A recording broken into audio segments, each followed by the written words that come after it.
we came through the visa-free policy.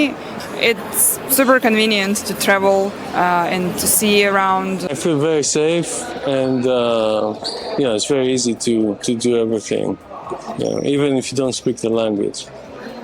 Je suis restée pendant un mois en Chine. Je suis allée à Shanghai, à Pékin et donc à Tianjin. Très très grand, très très beau. Les gens sont très gentils. Ont été très gentils avec moi et ont beaucoup partagé la culture et voilà.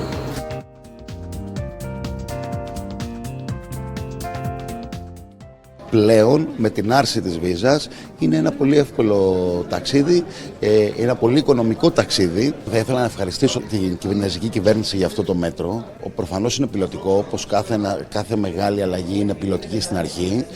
Θεωρώ ότι ευελπιστώ να μονιμοποιηθεί. I think the Chinese market is quite important for Eastern Europe and of course for Romania. My experience in China it was very good.